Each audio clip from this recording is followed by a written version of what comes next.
काले कोट ने ही क्या जदोजहद करनी है, क्योंकि देख रहे हैं हम कि या तो इस पर वकला बात कर रहे हैं, वकला नाराज़गी का इजहार कर रहे हैं खुलकर, या फिर एक खत जो सामने आया मुश्तरका तौर पर जो लिखा गया जस्टिस मंसूर अली शाह और जस्टिस मुनीब अख्तर की जानिब से, जिसमें कहा गया कि जी 26वीं आइनी तरमीम को लेकर जो दरख्वास्तें आई थी उसके ख़िलाफ़ हमने कहा था कि उनको फौरी तौर पर समाअत के लिए आप मुकर्रर कीजिए, लेकिन उस हवाले से ज़ाहिर है कि कोई भी चीज़ जो है अब वो उस तरह से हुई नहीं, कोई कॉस्ट लिस्ट ही जारी नहीं हुई। लेकिन अभी भी ज़ाहिर है आज फिर एक दरख्वास्त जो है वो PTI के एक अपोजिशन लीडर जो हैं पंजाब असम्बली में, उन्होंने एक और दरख्वास्त जो है वो दायर कर दी है। तो अब सिचुएशन किस तरफ जा रही है, ये मैं चाहूँगी कि नसीम सिद्दीकी साहब से पहले इसका जवाब ले लें।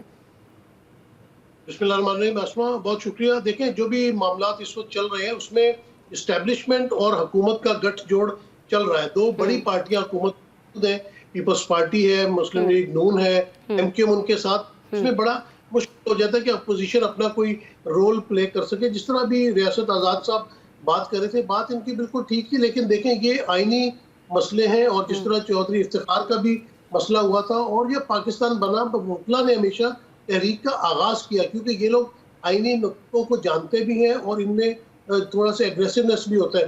तो अगर ये कोई तहरीक शुरू करते हैं तो मेरे ख्याल से उसमें सिविल सोसाइटी भी शामिल होगी, उसमें सहाफ़ी भी शामिल होंगे, उसमें नौजवान तबका भी शामिल होगा, क्योंकि ये प्रैक्टिकल लोग हैं, प्रोफेशनल लोग हैं। जब तक ये इनिशिएटिव नहीं लेंगे एक कॉज के साथ, ये इनको बताना पड़ेगा कौम को कि कहाँ कहाँ पर आइन में जो है वो गलत तरमीम की है और ये आवाम के लिए नुकसानदेह है, तो लीड इनको करना पड़ेगा। बाकी PTI अगर शामिल हुई है इसमें तो चलो अच्छी बात है, क्योंकि पार्लिमानी सियासत जब आप करते हैं तो उसमें आपको शामिल भी होना चाहिए।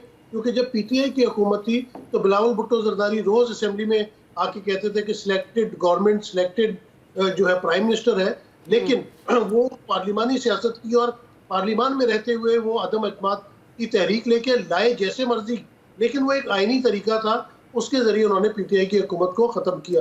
तो PTI को ये सोच लेना चाहिए कि पार्लिमानी सियासत अगर करनी है तो पार्लिमान के अंदर रह के एहतजाज भी करना है और उन्होंने उसको फाइट भी करना है। और जिस तरह हुकूमत इस वक्त बेंचेस बना रही है या अपना मेंबर्स की कॉन्स्टिट्यूशन कर रही है, वो तो वहां पे तो 2 नंबरी है सारी ना।